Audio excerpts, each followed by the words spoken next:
At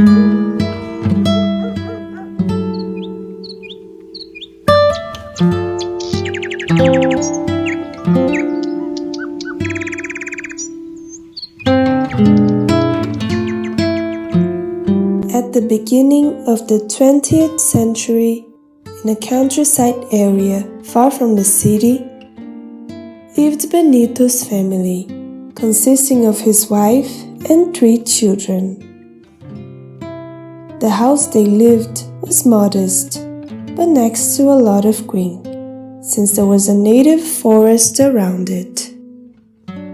Helena, the oldest daughter, a beautiful teenager, had as her main characteristic sympathy and determination. She expressed a frank and contagious smile for loving life and living it surrounded by family and friends. Aurora, Helena's mother, had trouble walking due to a horse accident in her youth. For this reason, she needed a lot of help from her children in the household activities. Benito kept a workshop in the back of the house where he worked as a blacksmith. But orders were increasingly scarce. The man was deluded with his work and life. He was often stricken with depressive crises, delaying the delivery of services, which was the main reason for the decline in the work. The situation was precarious. But at least there was the chicken farm that supplied the family expenses. All the work with the poultry was in charge of the couple's children. One day, Benito, in a mournful tone, tells his family, "I have decided to close the workshop. The last job I did was a plow, almost 30 days ago, and there is no more work coming in." "Come on, Benito," says Aurora. "Don't close the workshop. It is our source for maintaining the house." And Helena adds, "Papa, instead of waiting for customers, why don't you go to the rural properties and to the city to offer your services? You are an excellent professional."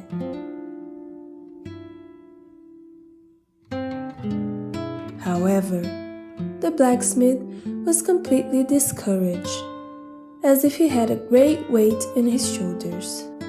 If he had the gift of clairvoyance in him, he would realize that an angry entity was beside him and was sending him sparks of hatred. "Benito, you are guilty of my death. I will take revenge. You will never be happy."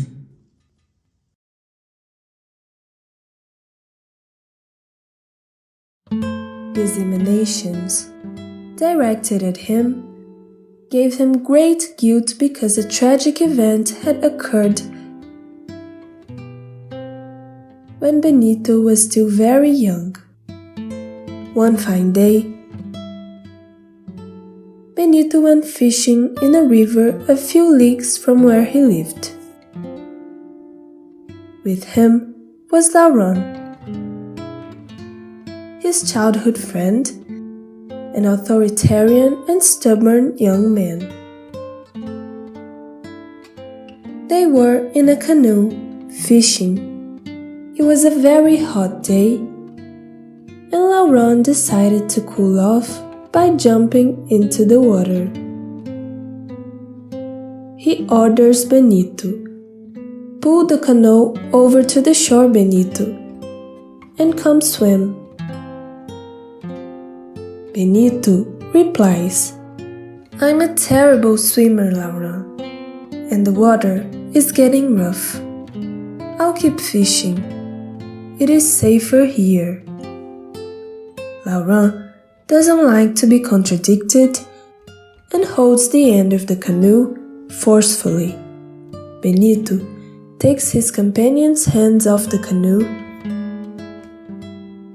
and paddles hard to get away from him, angry. Laurent swims towards him to retake hold of the canoe. Only he doesn't realize that a tree trunk is floating towards him in the river.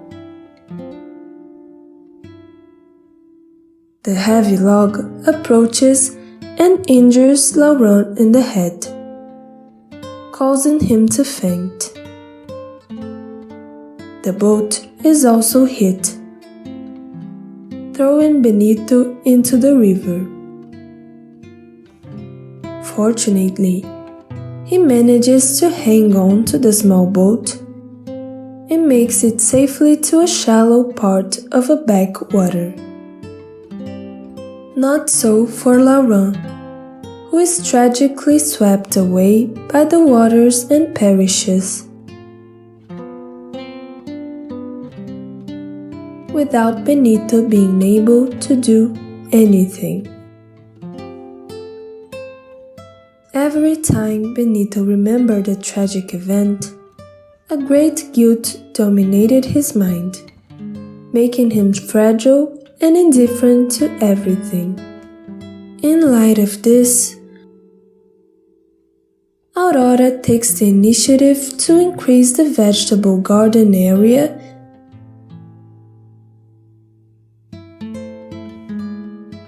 and the area for raising chickens.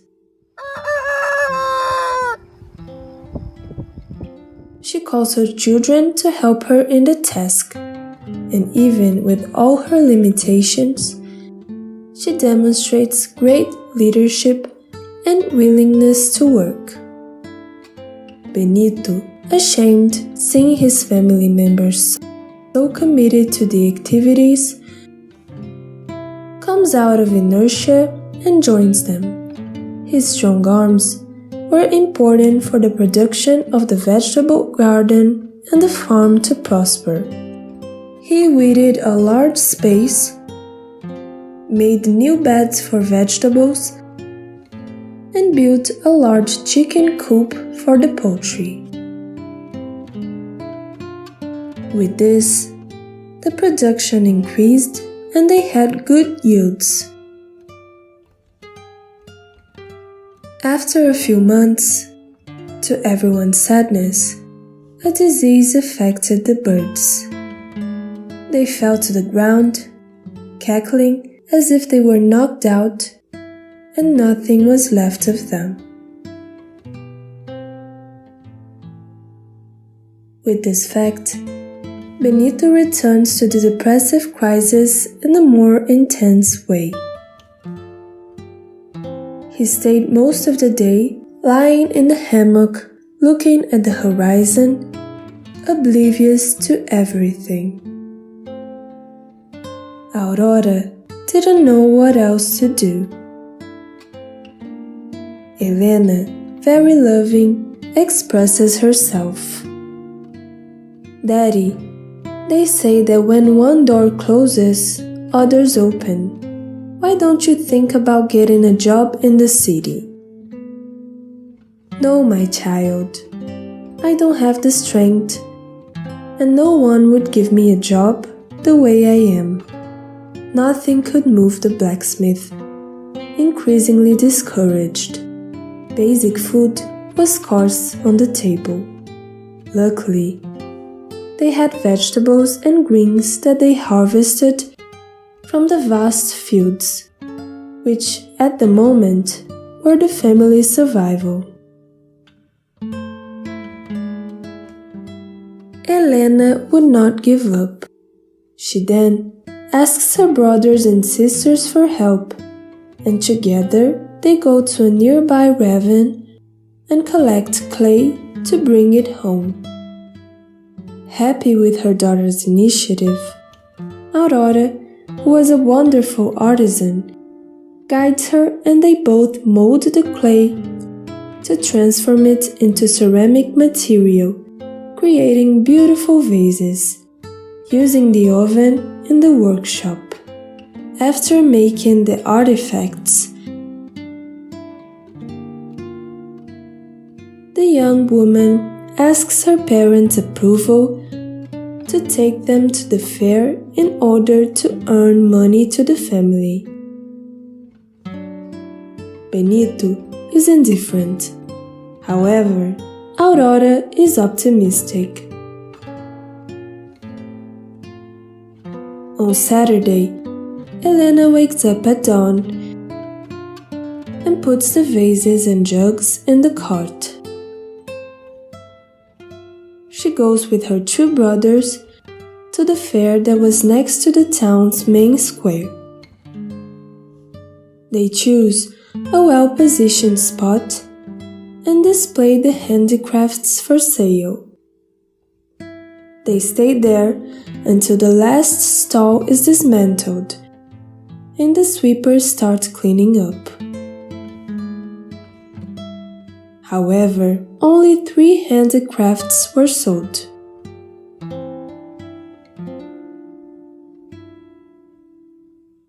Back home, the father looks as if he knows they will fail. However, they are not shaken. With enthusiasm and confidence, they believe that the next time, everything will be different. So they ask their mother's opinion to improve the appearance of the handicraft, to try to sell them easily. Aurora had the brilliant idea to collect beautiful seedlings from the house to decorate them. With skillful hands, she made wonderful arrangements, embellishing the material.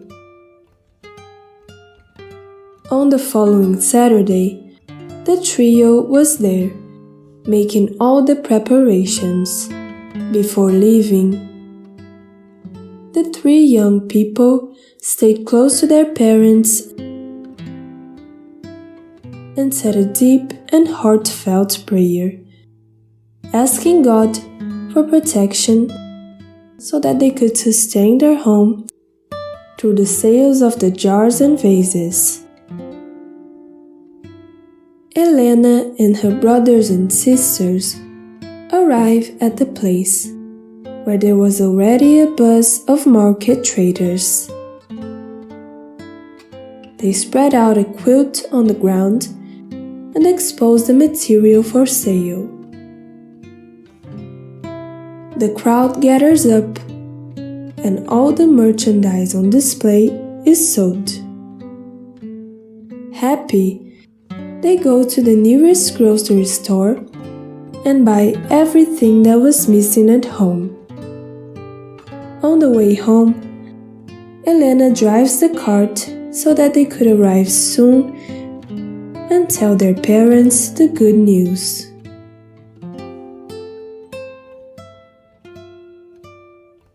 However, ahead, a man riding a horse signals them to stop. They are frightened, but Helena pulls the reins to stop the cart. The rider jumps off the animal and says in a sad tone, "Listen to me, please. My name is Pietro. I am passing through these lands with my wife and my son, who is still very young. Robbers have taken all of our belongings. At the moment, I have left Giovanna, my wife, with our little son in an uninhabited house that I found. The house is practically in ruins. They are waiting for me, so I have to get some food and money to buy medicine for my little one who has a fever.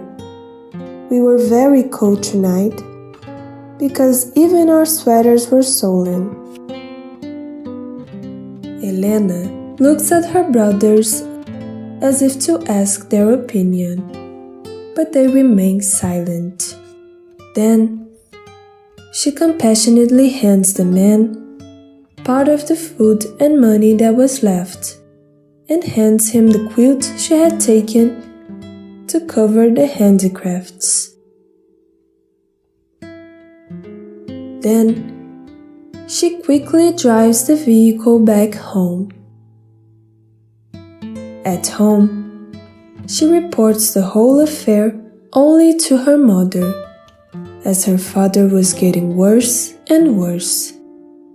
The mother praised her daughter for the charitable gesture, but was concerned about the presence of robbers on the road and wanted to prevent her children from going to the fair again, especially since she could not accompany them because of her husband's situation.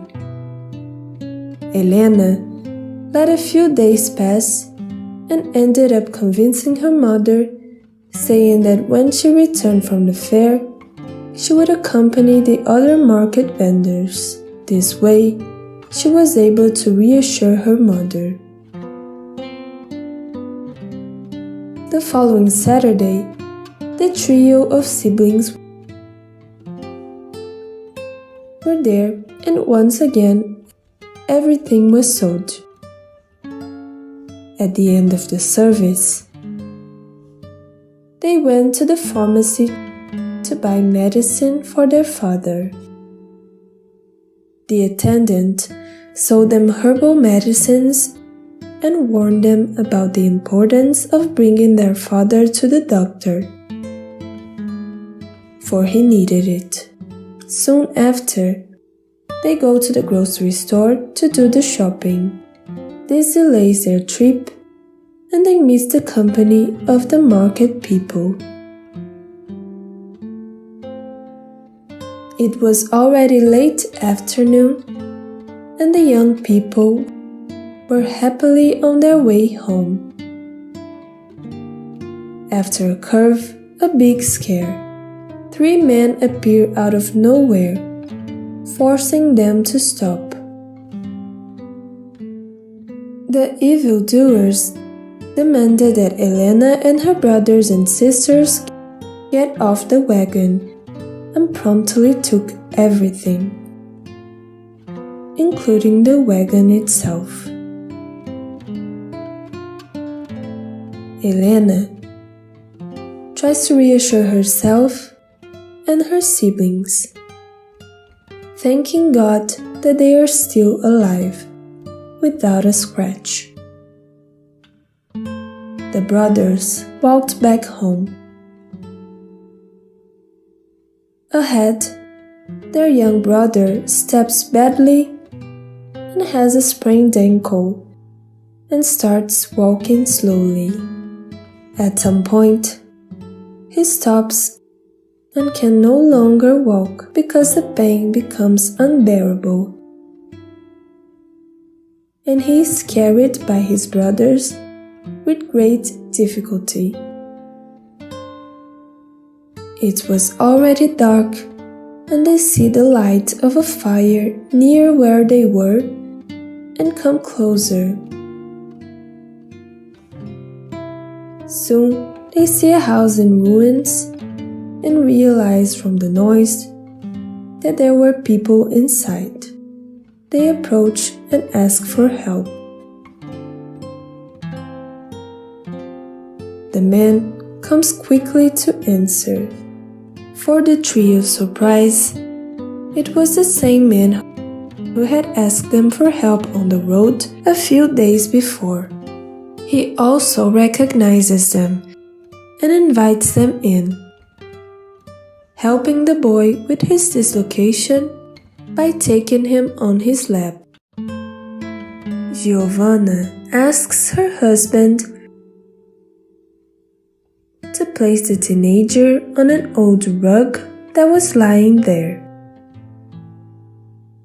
She tears off a piece of the quilt and with the wooden rod makes a splint and ties it around the injured boy's ankle. giving him more relief. The woman quickly prepares a snack with coffee, milk, and cookies and serves it to the youngsters. As fate would have it, the very food they donated is returned to them. Even the quilt they were given was used to make the splint. Fortunately, when the bandits robbed the couple, they did not take the cart, so Pietro could use it to take Helena and her brothers and sisters back home, accompanied by Giovanna and her little boy. Benito and Aurora were very nervous about the delay of their children. After all, it was very late and they had not returned. The worry caused Benito to come out of his state of apathy and find himself already on the road looking for them. He hears the horse trot, and with his lamplight he clears the road. And to his joy, he sees his children coming down and embracing him. Helena quickly introduces Pietro and Giovanna to their parents. Benito invites them to his house, and there they meet Aurora, who is relieved to see her children safe and sound. Helena, after the introductions, tells everyone the details of the unfortunate occurrence. Her parents are grateful to the couple. As they were saying goodbye to Benito's family, Pietro's wife suddenly stops and turns around and speaks in a voice that doesn't seem to be hers. Benito, I ask you to pray for a young man who is accompanying you. His name is Laurent. Ask him for forgiveness. Tell him that you were young and immature and did not mean for this tragedy to happen. If he has gone to the spirit world, the Almighty Father allowed it. Not one single leaf falls from a tree if it is not the will of the Creator.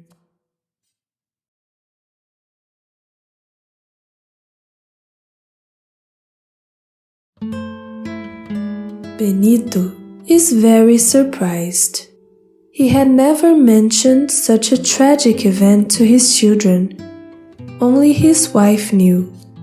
He punished himself for having contributed to his friend's death and did not want anyone to know.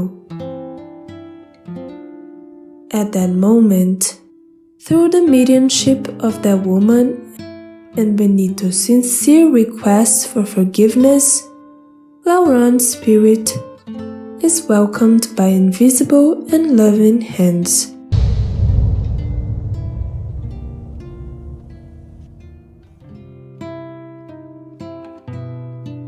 Immediately, the blacksmith enters a state of peace that he had not experienced for a long time.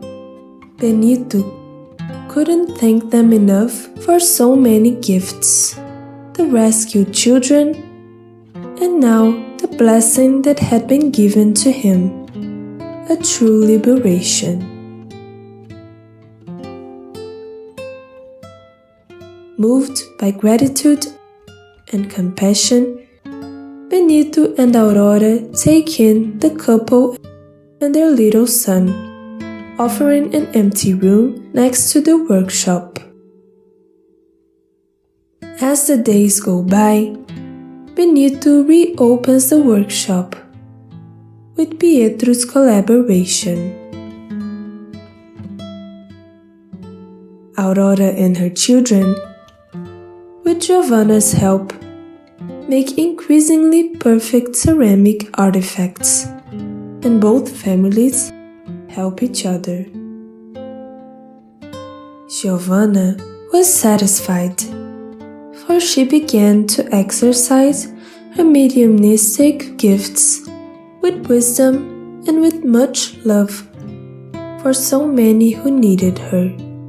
Now she understood her perceptions through the reading of a literary work that she had won from a traveler who had passed through here.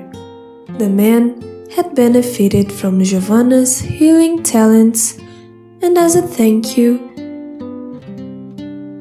gave her the enlightening book of the spirits, codified by the Frenchman Allan Kardec. With the passage of time, Pietro manages to build his own house. However, he maintains a bond of work and friendship with Benito's family. One day, Aurora is very worried and asks Giovanna for some guidance. "Giovanna, my friend, I had a dream which delivered me a boy, saying that he would be my son. He would need a lot of love, because he kept in his heart a lot of sorrow for Benito. Was this dream a figment of my imagination?"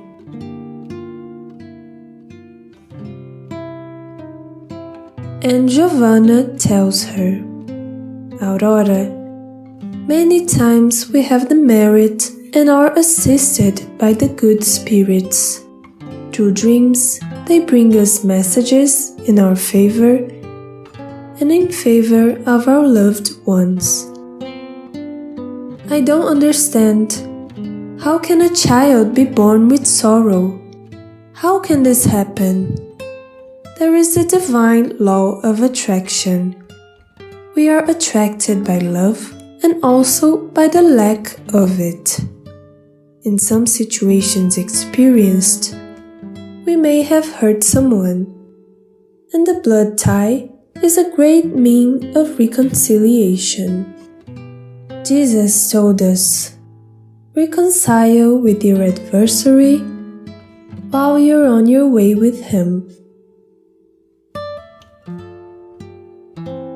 Through this elucidation, Aurora appeases her heart and reflects that she should trust in God's design. One beautiful afternoon, an emotional Aurora gathers her family and friends to deliver the good news. With a big smile, she goes to the kitchen and brings a delicious strawberry cake and tells everyone, "My dear ones, I have good news. I have in my womb a new life. We have to celebrate because it is a great joy for me to be blessed and to have my fourth child. I know that he will bring much happiness to my family." After 8 months, a beautiful boy is born. After the first breastfeeding, Aurora delivers the little one into Benito's arms. The newborn reacts with a loud cry, showing repulsion to his father, but Benito doesn't mind. Loving and patient, he cuddles the baby boy to his chest and says with great affection, "I love you, my little gift from heaven. We will be great friends."